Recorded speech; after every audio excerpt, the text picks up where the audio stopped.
یہ کیسی بات کہہ دی؟ اپنے منہ سے کہا کہ ایمان جانے کا خطرہ ہے، تو تم اتنے کمزور ہو کہ اپنے ایمان کو جاتا ہوا دیکھو گے اور صرف خاموشی سے کہہ دو کہ جا رہا ہے؟ کیسے جا سکتا ہے ایمان؟ تم کہاں ہو؟ مر گئے ہو؟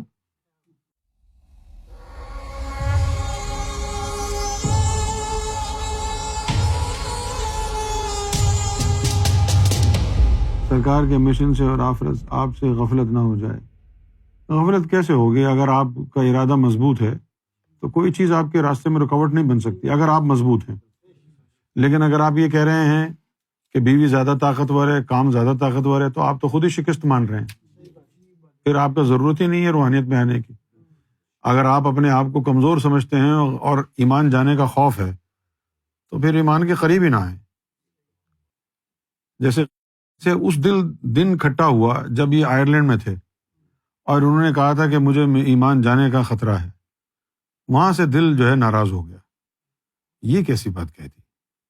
اپنے منہ سے کہا کہ ایمان جانے کا خطرہ ہے، تو تم اتنے کمزور ہو کہ اپنے ایمان کو جاتا ہوا دیکھو گے اور صرف خاموشی سے کہہ دو کہ جا رہا ہے؟ کیسے جا سکتا ہے ایمان؟ تم کہاں ہو؟ مر گئے ہو؟ اندر طاقت نہیں ہے تم میں؟ سچائی اور برائی کی تمیز نہیں ہے تم میں؟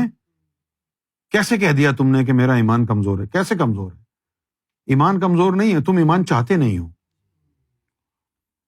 صرف دو چیزیں، بھوک اور پیشاب کرنا، روک کے دکھاؤ، روک کے دکھاؤ۔ تو جب یہ نہیں روک سکتے، بھوک لگے گی، مارے مارے پھرو گے، ڈسٹ بن سے نکال کے بھی کھا لو گے، ایگو کو بھی توڑ دو گے، تو رب کے لیے نہیں کر سکتے جو اپنے پیٹ کے لیے کر سکتے ہو۔ یہ سب ڈھکوسلے بازی ہے۔ میں غفلت میں نہ پڑ جاؤں، میں ادھر نہ پڑ جاؤں۔ ارے غفلت میں پڑ جانے کا ڈر ہے تجھے؟ کبھی تو ٹرک کے نیچے کیوں نہیں آیا غلطی سے؟ 10 مالہ بلڈنگ سے غلطی سے چھلانگ کیوں نہیں لگائی تو نے؟ کچن میں جا کے آگ کا چولہا جل رہا ہے اس کے اوپر بیٹھ کیوں نہیں گیا تو غلطی سے؟ یہ کام سارے غلطی سے کیوں نہیں کیے تو نے؟ صرف غافل ہی ہوگا رب سے غلطی سے تو، اسی کا خوف ہے تجھے۔ یہ کمزور انسان کی دلیل ہے۔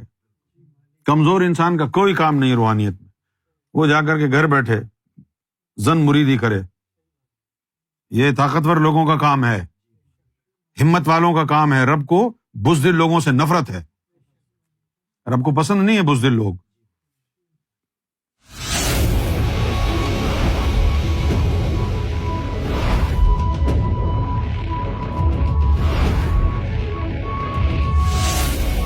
Our TV, the place to connect with God.